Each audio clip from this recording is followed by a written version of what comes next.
a joy that you have found us for this podcast. How exciting it is to think that this spiritual message is going out to people around this planet. Whether your life is working at a peak level or whether it can use some enhancement, have I got the message for you today. So get a piece of paper, get ready to take notes, call a friend, have them watch this podcast also. Then you too can have something to talk about and take it to a deeper level. So enjoy. Here we go.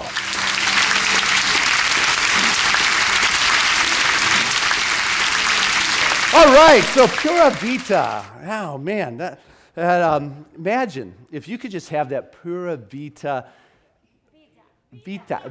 Yeah, my Spanish coach. I told you guys I don't have the Spanish thing yet. Pura Vida. You know, if you have that feeling, stop laughing at that. Anyway, imagine if you had that feeling. In the most difficult of times, in the challenging of times, if you were able to just step into that relaxed place, when you were facing life's challenges, when the anxiety or whatever began to face you, you could step into that zone and just be relaxed and be able to be present with that and know that whatever's going on is taken care of. You know, this morning's message is about immortality. And Jesus and the crucifixion, immortality is less than life, was a lot about love. But here in the West, we really don't like to take a look at the death thing. You know, it's kind of like we push it behind, don't really want to have to deal with it until we have to deal with it.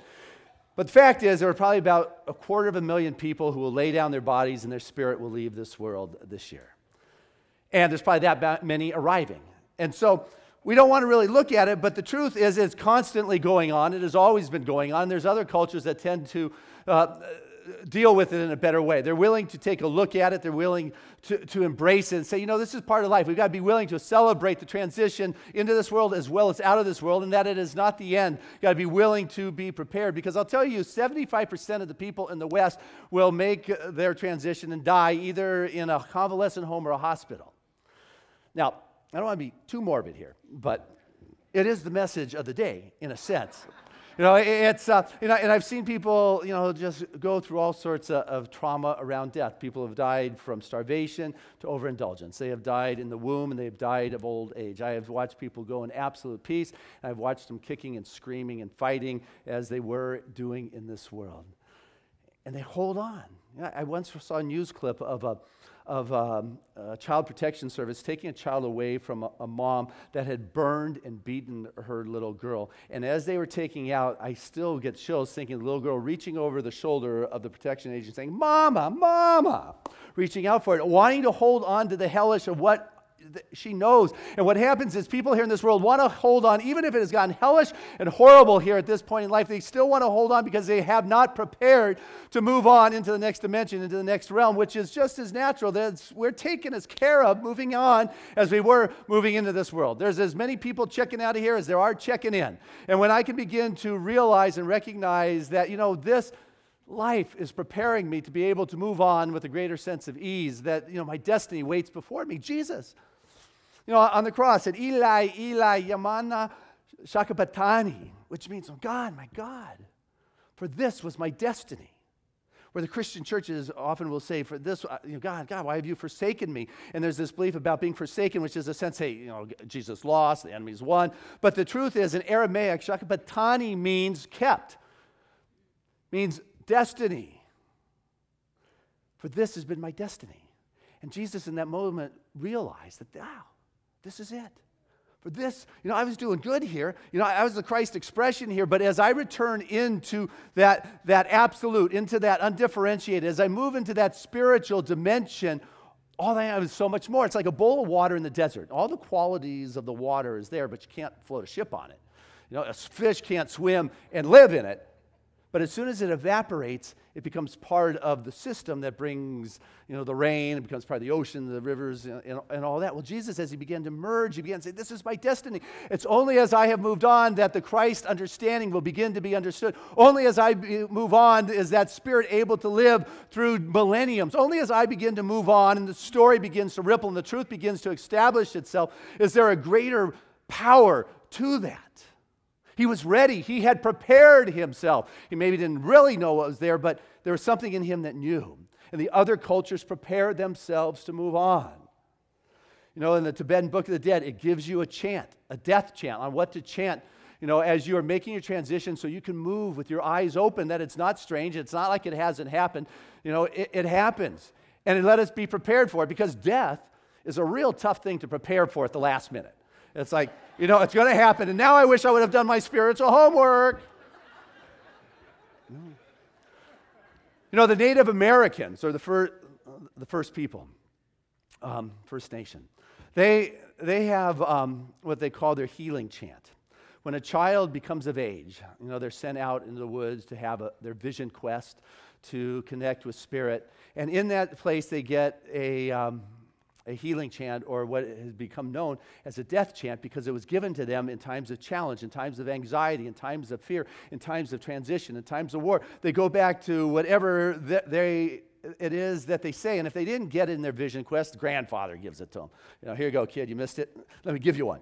You know, or they kill an animal, and all of a sudden the animal passes on a sense and a vibration, and they get their healing chant or their death chant, which is what connects them with that greater spirit, into that something that Jesus moved on into, that ray, that essence, that consciousness. It allows them to connect with the ancestors as opposed to the fear that is before them, and they use it all their life. You know, they're falling off a horse, they say, or whatever it is they say, and boom, and down they go, and they're okay. Or they face a grizzly bear, a big animal, and they say it, and there's no fear because they have got this healing chant.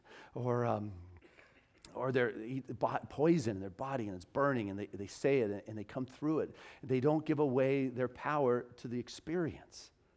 And if someday a venomous snake bites them, they're on the ground dying under a boulder, and the venom or the poison is immobilizing them, and their limbs are going numb, and their lungs are filling, and they can still say their death chant and keep their eyes open and not give their power away to the fear that is out. They are able to follow, for they have prepared themselves.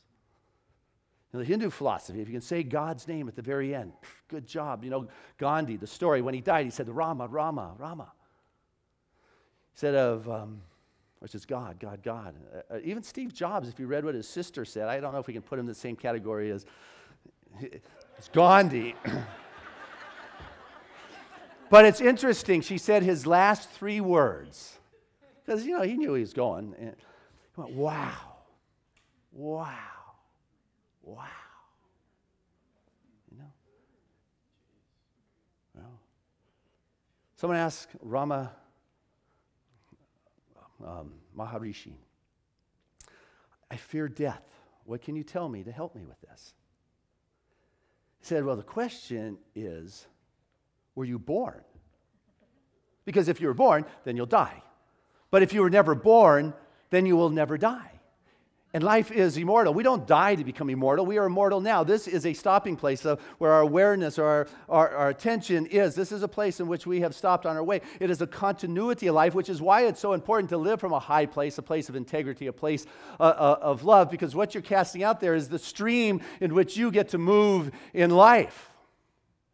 You know, there's this kid, Mike, who got punched in the stomach by an 8th grader, and it hurt. But worse than the hurt was the embarrassment, was the indignity, and it just got him. The next day, he was going to meet the 8th grade bully at the bike rack. He was going to show the 8th grade bully who was boss here. How could he dare embarrass him? He told his grandmother, Nana, about it.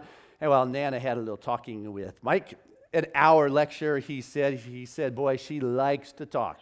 You know, I don't really remember what she said. The only thing I remember is good deeds bring back good deeds into your life, and bad deeds bring bad deeds back into your life. And I told her, baloney. I've been doing good deeds and I get punched. That doesn't make sense. 30 years later, fast forward, Nana is now living in an assisted living house, not doing that well. And Mike would go visit her every Tuesday night, local guy. And he said he remembers the last time he visited her and took her out to dinner. He'd take her out to dinner every Tuesday night. He remembers it very well. He said he goes there and he would find her sitting at the front door every time, dressed up as nicely as she could with what she had, her hands folded, just waiting. It's probably the highlight of her week. And he would take her to the same family restaurant, little place, cafe. And that night he had ordered pot roast for her. And they came and he started eating. He noticed Nana wasn't eating. And it dawned on him, she needs it cut. So he moved his plate, cut it up for her small pieces, pushed it back, and shakily, but she was able to eat it. And there was like a flash back 40 years. When Mike was a little kid at the table, how Grandma used to cut up his food and feed it to him. And it's like, I got it. Good deeds come back around. It was like in that flash, in that moment, there was an understanding. And what happened to the 8th grade bully? Well, he met the 9th grade bully. You know? This thing about immortality is that what you're putting out there is what you get to live in. It gets to be the current. It gets to be the vibration. It is the essence of your life. You know, Anita Morani, if you have read her book, Dying to Be Me, it's a new Hay House book. Wayne Dyer just put her on the map. She PBS. She is the one who is the most common out there these days of the near-death experience. She had dealt with cancer for 4 years. Her body was riddled with cancer. Finally, all of her organs shut down. She died. Her body was just exterior, just filled with lacerations from internal wounds coming out. She was gone, done.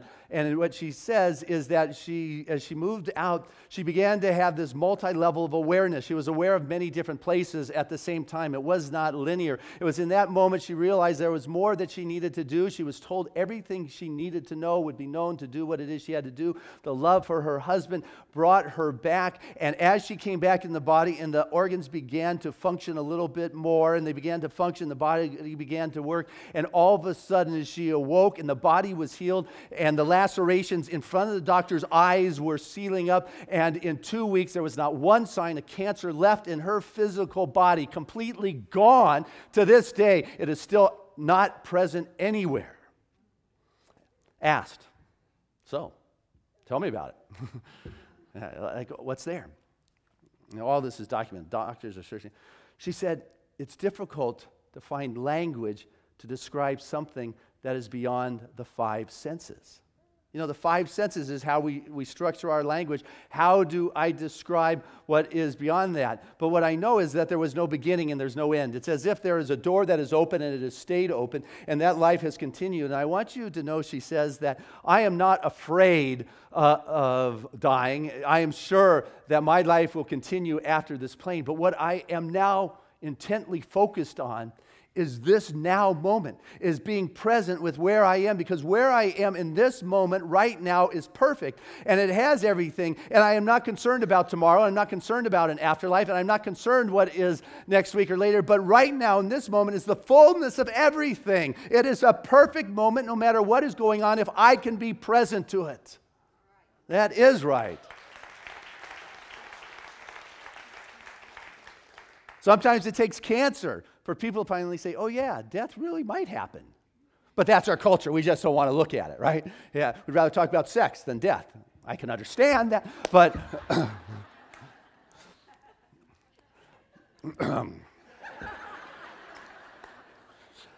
I just want us to eliminate that someday it's going to be better.